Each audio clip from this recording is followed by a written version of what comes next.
Friends, ఇప్పుడే అందిన వార్త. తెలంగాణ రైతులకు ఎకరాకు 15,000 రూపాయలు కండిషన్స్ ఇవే అంటూ వార్తలు అయితే వస్తున్నాయి. మరి ఏంటి ఆ కండిషన్స్ అనేది చూసేద్దాం ఫ్రెండ్స్. వివరాల్లోకి వెళ్ళే ముందు దయచేసి లైక్ చేసి, షేర్ చేసి, సబ్స్క్రైబ్ అయితే చేసి మరిన్ని లేటెస్ట్ అప్డేట్స్ కోసం బెల్ ఐకాన్ అయితే క్లిక్ చేయండి ఫ్రెండ్స్. అయితే తెలంగాణలో రైతు బంధు స్కీమ్ పేరు త్వరలో రైతు భరోసాగా మారనుంది. ఎన్నికల హామీ మేరకు ఈ స్కీమ్ కింద రైతులకు ఎకరాకు ఏడాదికి 15,000 చొప్పున అందించనుంది రేవంత్ సర్కార్. అయితే రాళ్ళు రప్పలు వెంచర్లకు కూడా కేసీఆర్ సర్కార్ పెట్టుబడి సాయం అందించిందని, మేం అలా చేయమని కాంగ్రెస్ ప్రభుత్వం మొదటి నుంచి సంకేతాలు ఇస్తోంది. ఈ మేరకు విధి విధానాలు రూపొందించడానికి రేవంత్ సర్కార్ కసరత్తు చేస్తోంది.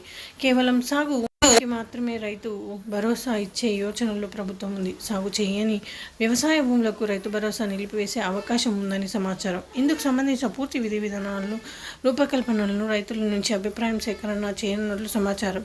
ప్రత్యేక ఫార్మాట్లో రైతుల నుంచి అభిప్రాయాలు సేకరించినట్లు తెలుస్తోంది. ఇందుకోసం పంట భూములను సైతం పరిశీలించినట్లు తెలుస్తోంది.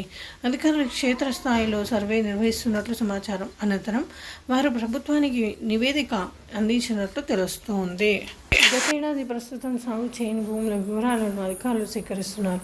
అందుకు గల కారణాలు నమోదు చేస్తున్నారు. అయితే 5 ఎకరాల లోపు భూమి ఉన్న రైతులకు మాత్రమే పెట్టుబడి సాయం అందించాలని ప్రభుత్వం భావిస్తున్నట్లు వార్తలు వస్తున్నాయి. కటాఫ్గా 5 ఎకరాలే ఉంచాలా, అసలు కటాఫ్ ఉండాలా వద్దా అన్న అంశంపై సైతం ప్రభుత్వం త్వరలో నిర్ణయం తీసుకునే అవకాశం ఉంది ఫ్రెండ్స్. ఈ విధంగా వార్తలు అయితే వస్తున్నాయి ఫ్రెండ్స్. మరి అవి రూల్స్ వచ్చాకనే మనకు తెలిసిపోతాయి. So thanks for